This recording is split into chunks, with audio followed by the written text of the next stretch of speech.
Bendecido viernes, familia. Dios le bendiga, Dios le guarde. Concluyendo nuestra semana en este viernes e iniciando nuestro fin de semana, damos gloria y honra al Todopoderoso por una semana más que nos permite concluir compartiendo una palabra de vida contigo en este programa, Despertando con una palabra de vida con Gianni José. Recordemos que estamos llevando a cabo lo que es la serie, ya finalizando en el día de hoy con el último tema, la serie acerca de los últimos tiempos. Estuvimos hablando acerca de la resurrección de los muertos, hablamos de el Hades, del paraíso, del seno de Abraham, del Seol. Hablamos el miércoles, tuvimos nuestro en vivo en la noche acerca de lo que es el rapto de la iglesia de Cristo. Estuvimos hablando en el día de ayer, jueves, acerca de la resurrección de nuestro Señor Jesucristo, y hoy estaremos hablando acerca de cuando Jesús descendió a las partes más bajas de la tierra. Estaremos hablando de eso en el día de hoy para darle conclusión a nuestro tema y recordándote que hay muchas partes que tuvimos que dejarla por fuera porque una semana de 5, 6, 7 minutos no es suficiente para un tema tan extenso como es este de los últimos tiempos. Son muchos los libros escatológicos que hay que involucrar en todo esto y fue mucho material que tuvimos que dejar por fuera. Pero ahí vamos tratando de hacer lo mejor que podamos. Vemos en la palabra, nos damos cuenta que cuando en el Antiguo Testamento, en el Éxodo, nuestro Señor mandó a Moisés a hacer lo que es el tabernáculo. Y luego van a entender para dónde voy con todo esto. El tabernáculo, en el tabernáculo ahí era el centro de los sacrificios, sacrificio de sangre, sacrificio de animales. Luego del tabernáculo viene lo que fue el templo de Salomón, que ahí cambió todo, pero seguía siendo el centro de los sacrificios de sangre. Pero luego viene Isaías y dice en Isaías 53, dice en el capítulo 53, versículos 6 y 7, todos nosotros nos descarriamos como ovejas, cada cual se apartó de su camino, mas Jehová cargó en él el pecado de todos nosotros. Angustiado él y afligido, no abrió su boca, como cordero, repito esa palabra, como cordero fue llevado al matadero y como oveja delante de sus trasquiladores, enmudeció y no abrió su boca. Aquí vemos cómo el profeta Elías profetizó, valga la redundancia, acerca de que él sería el nuevo cordero. Y sabemos que Hebreos 10:4 nos habla también acerca de que porque la sangre de los toros y de los machos cabríos no puede quitar los pecados. Llegó un momento en que la sangre que se derramaba de tantos animales, de tantos sacrificios, no era suficiente para cubrir el pecado de la humanidad. Vemos también Juan el Bautista cuando vio a nuestro Señor Jesucristo en el Jordán, que fue lo que dijo: he aquí el Cordero de Dios, el que quita el pecado del mundo. Jesús fue nuestro sacrificio pascual en tiempo de Pascua. Fue un sacrificio que trajo a nosotros esta justificación que es la que vivimos en este tiempo, en el tiempo de la gracia. ¿Qué es justificación?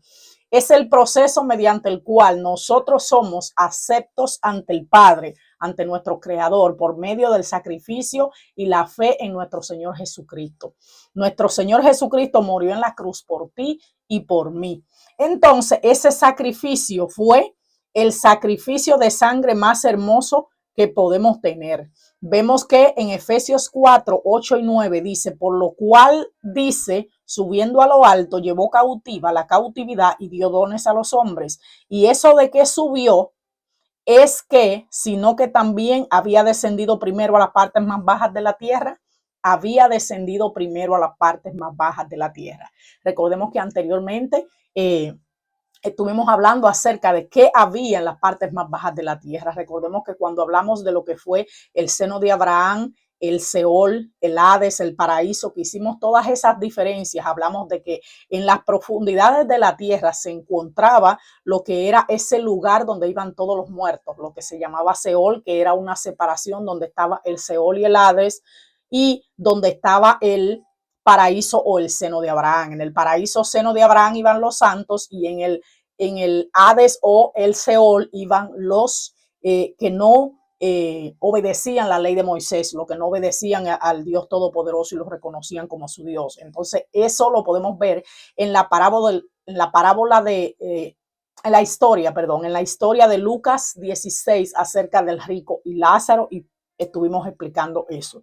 Pero aquí dice que antes de nuestro Señor subir a lo alto, Él subió, bajó a las profundidades de la tierra.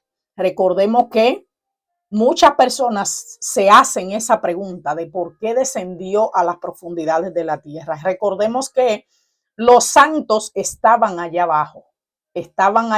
¿Y por qué estaban allá abajo? Porque no habían sido justificados, porque la sangre del cordero fue el pacto final, el sello final, y la sangre del cordero fue la salvación completa que llegó a ellos y a nosotros por medio de Jesucristo, por medio de su sacrificio, del derramamiento de su sangre perfecta, de ese cordero santo, perfecto y sin mancha que todos conocemos. Desde entonces no hay redimidos en el Hades, no hay redimidos. Allá abajo no hay redimidos. En el seno de Abraham no hay redimidos, sino que solamente están los injustos en tormento en el área del Hades o como hablábamos en el transcurso de la semana. Cristo descendió a las partes más bajas de la tierra a proclamar las buenas nuevas de la redención efectuada en la cruz del Calvario. Llevó a los santos redimidos al cielo. ¿Por qué no se fueron antes? Vuelvo y repito, porque faltaba completar ese proceso de justificación, ese proceso que solamente lo podía completar la sangre santa del Cordero inmolado en la cruz del Calvario. Vemos en 2 Corintios 5:10 que dice, porque es necesario que todos nosotros comparezcamos ante el tribunal de Cristo para que cada uno reciba según lo que haya hecho mientras estaba en el cuerpo, sea bueno o sea malo. Trabajar en estos últimos tiempos, trabajar en enderezar nuestros caminos, trabajar, como decíamos en una ocasión, creo que fue en la primera transmisión, de resetear ese GPS de nuestra vida y reconocer y llegar al arrepentimiento, de entender que hay un rapto, que hay unas promesas, pero también hay un tribunal de Cristo donde cada uno de nosotros vamos a rendir cuenta por lo que hayamos hecho, como mismo dice aquí, sea bueno o sea malo, vamos a rendir cuenta y tenemos que estar preparados para ese momento que tenemos que enfrentar. Espero que esta serie haya sido de bendición para tu vida y será hasta el próximo lunes cuando iniciemos con una serie más en Despertando con una palabra de vida. Bendiciones. Bye bye.